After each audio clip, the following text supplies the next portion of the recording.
Welcome back to Grasping the Gridiron. As always, I'm your host, Zach Thummel, and thank you for listening. Today, we'll be going over Week 8 in college football, and we'll look at our game of the week, some games around the country, and what's happening in the Northwest.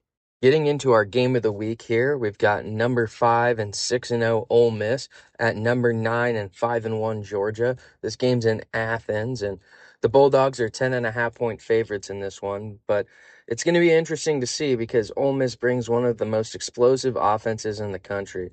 They average more than 515 yards and nearly 38 points a game, led by quarterback Trinidad Chambliss and running back Kawan Lacey.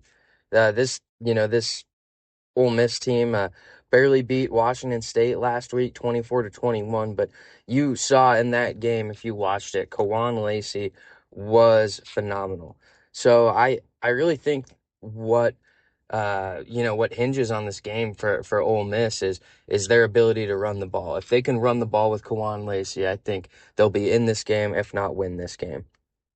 But for Georgia, their offense leans on some balance and efficiency. Quarterback Gunnar Stockton leading the offense, averaging 414 yards a game. And the thing with Georgia is the defense. They, ranked top 20 nationally in scoring, and they allow just 17 points per contest, which is, kind of the staple of the Kirby Smart experience in Georgia.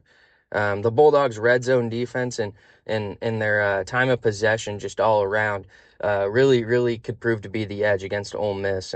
And this one, I really think the whole home field advantage in that Kirby Smart-led defense will hand Ole Miss and Lane Kiffin their first loss of the season. I've got Georgia beating Ole Miss in this one 30-24 in Athens. Our first game around the country here, number 10 and 5-1 Ole Miss at number 17 5-1 Vanderbilt. This one's in Nashville, and it's going to be a really interesting SEC matchup, our second SEC matchup that we're going to talk about. And Vanderbilt has one of the nation's most balanced and high-powered offenses. Quarterback Diego Pavia he's accounted for 16 total touchdowns and is behind this offense that averages more than 465 yards and 43 points per game. So I think that the Commodores are going to be really explosive in this game against LSU, and they're really going to try to feature their top 20 rushing attack. And I also think that their defense is something to watch too. Vanderbilt's got a defense that ranks 16th nationally against the run. So when you compare the two teams, I'm really excited to see that. And then also on the flip of that with LSU, they rely on their own defensive strength. The Tigers are fifth in the country in scoring defense, allowing just 11.8 points per game.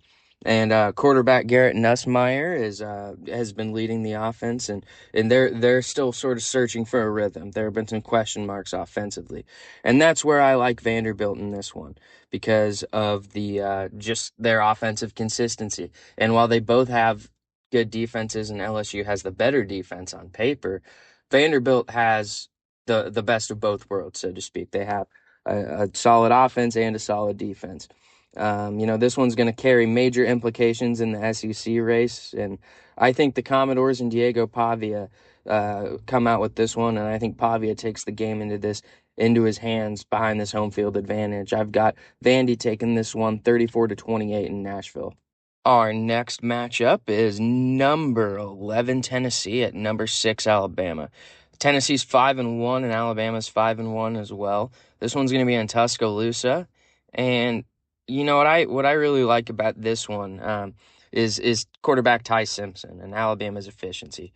Ty Simpson has 16 touchdowns to just one interception, and Alabama's got really one of the best defenses in the country, allowing just 136 yards per game against the pass, which is quite phenomenal. I mean, you look at how the game of college football has progressed and how heavily it's leaned on the passing game. You take a look at a defense against the pass that's allowing only 136 yards a game. I mean, that's something special. And Tennessee counters with a top scoring offense, averaging over 48 points a game and 527 yards. behind Joey Aguilar, the quarterback, and a balanced rushing attack led by Deshaun Bishop. I think this Volunteers offense is going to test this really solid Alabama passing defense. This sort of veer and shoot style offense is really, really hard to keep up with when you're a team that consistently plays against the pass. So if there's a team to give Alabama fits right now, it's going to be this Tennessee offense here. And Alabama's coming off of a tight win over Missouri 27-24, and Tennessee's coming off of a tight win over Arkansas 34-31. This game's also going to have major implications in the SEC, with both teams sitting at 5-1, and could have implications on the playoff picture as well. And in this one, though, with it being in Tuscaloosa and just how efficient Ty Simpson's been, I'm going to take Bama here, 28-24 in Tuscaloosa. Next up, we've got number 23 and 5-1 Utah at number 15 and 6-0 BYU. This one's in Provo, Utah, and the Holy War returns. This one's in prime time, and I'm excited to see this one, as both teams are in the top 25, and they have elite defenses, quite honestly, and also have some really fun offensive schemes too. They run the ball really well, and have some fun quarterbacks. This will be a fun quarterback matchup. BYU starting off, they enter undefeated, and they have a dynamic rushing attack led by LJ Martin. And then, the defenses that I mentioned, BYU has a 13th ranked defense nationally in total yards allowed. And then the quarterback battle we talked about. Quarterback Bear Bachmeier. He's been really efficient for the Cougars so far to start, and they've been playing well and using time of possession to control games and edge their opponents throughout this perfect start. So it'll be exciting to see if they can continue that. And Utah counters in that quarterback battle with dual threat quarterback Devin Dampier, who transferred from New Mexico last season. He's accounted for 16 total touchdowns, and their rushing attack for Utah has averaged over 248 yards a game. So that's really going to be something to watch as both of these teams meet in Utah here. And both of the defenses are among the nation's best, like I mentioned. Utah allows just 13.8 points per contest, and BYU only gives up 14.7. So this is going to be a real grinded-out rivalry, like they usually are. And this one for the Big 12 is going to have major postseason implications. And I think in this one, I think Kyle Whittingham and the Utes get the ground game going behind Dampier, and I think they beat the Cougars in what could be Coach Kyle Whittingham's last season in Salt Lake City. So I've got the Utes taking this one 21-17 in Provo. Now we've got number 20 USC, who's 5-1, at number 13 Notre Dame, who's 4-2. This one's in South Bend, Indiana, and I'm really excited to see this one because it's a classic rivalry. And the Irish are 10-point favorites, and both programs are trying to build off of some great wins in Week 7. Notre Dame's fresh off of a 37-6 win over NC State. And they're really looking to lean on their freshman quarterback CJ Carr, and then the balanced offense too with running back Jeremiah Love. Love's put up 530 yards and 8 touchdowns on the year, and this offense has been averaging 465 yards a game. So it's been a really nice balance for the Fighting Irish so far. And the thing with the Irish too is their defense. They allow just 105 rushing yards per game, and they rank among the nation's top 25 against the run. And then I think what's going to be the matchup of the game is that USC counters with one of the most explosive offenses in the country, led by Jaden Mayava, who's thrown for 1,852 yards with 13 scores and completed nearly 72% of his passes. So been really efficient for the Trojans. And the Trojans rank second nationally in both total offense at 552 yards a game, but penalties and inconsistency on defense, remain issues. And Notre Dame's turnover margin +6, I think, is really going to be a huge, huge factor. And I think Notre Dame's defense gets the best of this pass-heavy USC offense and maybe gets them behind the chains and puts them in some scenarios that they don't want to be in. And I think Jeremiah Love gets going. And in this one, I think Notre Dame comes out 24-17 here in South Bend. Our first Northwest game here, number 8 Oregon, who's 5-1 on the season, travels to Piscataway, New Jersey, to take on the 3-3 Rutgers Scarlet Knights. Oregon's looking to bounce back, plain and simple. I think that 30-20 loss to Indiana, despite a strong start, I think this one is gonna really eat at Dan Lanning and the Ducks here.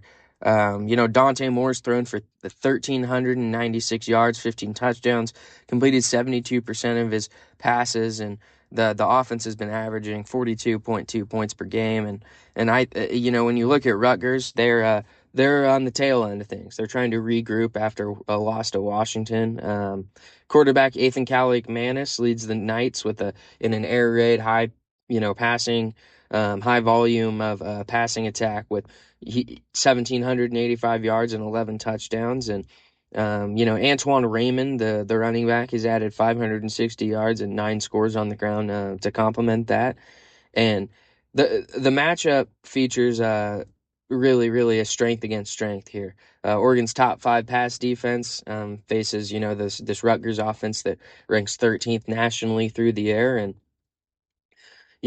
both teams I think are going to be tested in that regard. But quite honestly, I think Oregon's going to be really pissed off after that loss to Indiana, and I think Rutgers is going to have to do everything they can to prevent a blowout here in New Jersey. I've got Oregon taking this one 38-17. 5-1 Washington goes to 4-2 Michigan in Ann Arbor. This is going to be a clash of ground-oriented teams with contrasting offensive styles. The Huskies come in after a 38-19 win over Rutgers, powered by quarterback Damon Williams Jr., who put up 402 yards and added 132 rushing yards, and put up 2 scores as well. Washington's offense ranks 17th nationally at 468 yards a game, while its defense boasts the nation's 7th best run defense, allowing just 83.2 yards per game. Michigan will try to counter this with a power rushing attack led by Justice Haynes, who's put up 705 yards and 8 touchdowns on the year. Freshman quarterback Bryce Underwood has shown flashes, but has also been inconsistent. He's put up 1,210 yards and 5 scores for the Wolverines offense, but they rank 95th in passing in the country. And both defenses are top 40 in scoring, but I think Washington's efficiency on third down, which ranks for 6th in the FBS, could be the ultimate deciding factor here. Washington's balance in their quarterback play with Williams is ultimately going to be the deciding factor, and I think Washington's playmakers take over this game, and the Huskies come out on top 27-21 in Ann Arbor. 3-3 Washington State travels to 5-1 and number 18th ranked Virginia in Charlottesville. This one's going to be on the CW, and the Cavaliers are going to look to keep rolling behind one of the nation's most balanced offenses. Virginia ranks 11th in total offense at 489 yards a game and 8th in scoring with 43. They're led by quarterback Chandler Morris, who's thrown for 1,428 yards and 11 touchdowns. They've got running back Jamari Taylor, who's added 465 yards and 8 scores on the ground. And, Washington State, meanwhile, has struggled to find consistency for the majority of the year. They rank 120th nationally in total offense and 131st in rushing. They found some consistency last week, with their game against number 5 Ole Miss. And quarterback Zevi Eckhouse has been efficient in recent weeks, completing nearly 69% of his passes for 756 yards and 6 touchdowns. But the Cougars' offense is going to face a major challenge here against a stingy Virginia defense that allows opponents to convert on just 28.8% on third downs, which is 14th best in the country. And the Cavaliers and Cougars will be in a battle of time of possession, and I think that's going to be the ultimate deciding factor in the game, along with the run game. So keep an eye on the Cougars here for a very close game and potential upset, as their performance against number 5 Ole Miss last week speaks for itself. But in this one, I think Virginia is going to pull this one out 24-21 in Charlottesville. 6-0 UNLV travels to 4-2 Boise State in Boise, Idaho. UNLV will look to keep this unbeaten season alive, and in a matchup that features explosive offenses with very different defensive profiles. The Rebels are averaging 38 points a game, led by quarterback Anthony Calandria, who's put up 1,403 yards and 10 touchdowns, and guiding one of the most efficient units in the country. That's second nationally in turnover margin at +9. Running back Jaden Thomas has added 577 yards and 6 scores on the ground. And then you look at Boise State, and they counter with balance on both sides of the ball. They rank 22nd nationally in total offense at 465 yards per game behind quarterback Maddox Madsen, who he's put up 1,570 yards and 11 touchdowns himself. And then on the ground, running back Dylan Riley's leading the way with 494 yards and 5 touchdowns. And the Broncos are really going to look to control the tempo. They rank 6th in the FBS in time of possession, and exploit all the UNLV defense, because UNLV defense is been terrible this year.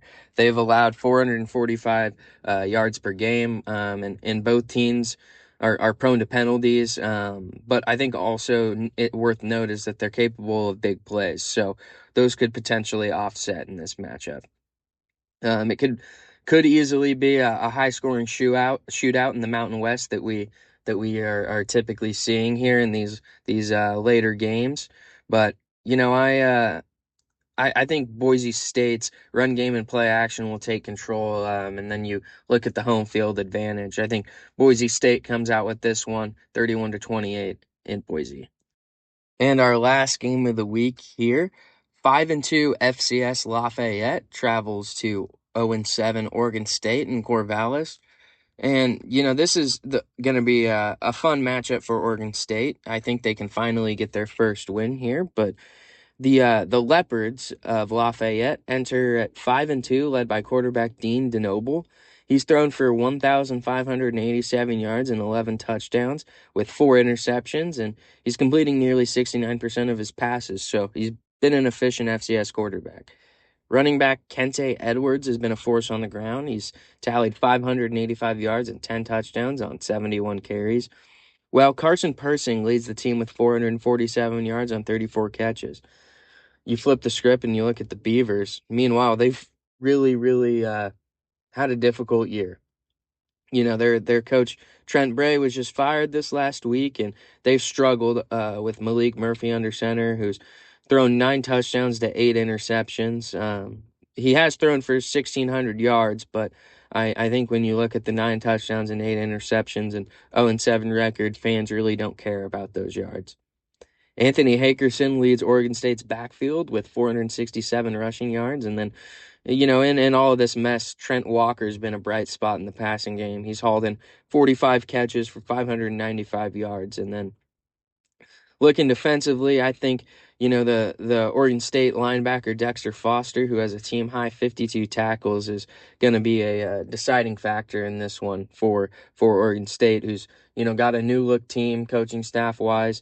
And I think the firepower for Oregon State will ultimately be too much against this FCS opponent.